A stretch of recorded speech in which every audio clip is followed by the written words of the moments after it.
Hi guys, welcome to the review of baby 2.0 sorry ప్రభుత్వ junior కళాశాల. నేను sudden ఎందుకో నాకు ట్రైలర్ చూసేసరికి మూవీ నచ్చింది అనమాట. మంచి గుడ్ లవ్ స్టోరీ అని వెళ్దాం అనుకున్నాను. ఇప్పుడు టైం వచ్చేసి 11 అయింది. ఇంకో 15 మినిట్స్లో థియేటర్ దగ్గరికి వెళ్ళాలంటే టైం చాలా పడుతుంది. ఇప్పుడు నేను కొత్తపేటలోని మహాలక్ష్మి థియేటర్కి అయితే వచ్చాను. మూవీ అయితే అప్పటికే స్టార్ట్ అయిపోయింది. సీదా వెళ్ళి లోపల అయితే కూర్చున్నాను. మూవీ అప్పుడప్పుడే నేమ్స్ పడుతున్నాయి అనమాట. ఇక మూవీ అయితే ఎలా ఉందంటే ఒక విలేజ్ టైప్ లో ఉన్నట్టుంది. 2004లో జరిగిన రియల్ స్టోరీ అనమాట. ఇది దాన్ని బేస్ చేసుకుని మూవీ అయితే తీశారు. మూవీ ఓవరాల్ గా అయితే నాకైతే చాలా నచ్చింది అనమాట.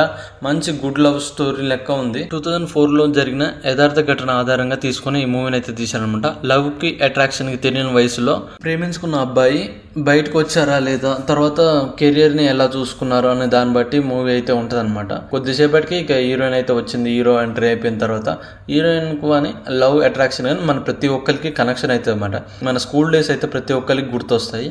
మూవీ మాత్రం చాలా నచ్చింది నాకు. ఈ లవ్ స్టోరీ విషయానికి వస్తే ఇందులో యాక్టర్స్ కానీ చాలా బాగా యాక్టింగ్ చేశారనమాట. ప్రతి ఒక్కరు ఈ మూవీని అయితే తప్పకుండా చూడాలి. ఒక అవేర్నెస్ అనేది వస్తుంది అనమాట మూవీ ద్వారా. మీకు ఈ రోజుల్లో జరుగుతున్న విషయాలను బట్టి వస్తుంటుంది అనమాట. ప్రతి ఒక్కరు ఒక్కసారి అయితే చూడండి. లవ్ ఫెయిల్యూర్ అయిన ప్రతి ఒక్కరికి కనెక్షన్ అనేది మాత్రం ఒక్కసారి అయితే తప్పకుండా చూడండి. Don't miss it guys. Thank you so much. Next వీడియోలో మళ్ళీ కలుద్దాం.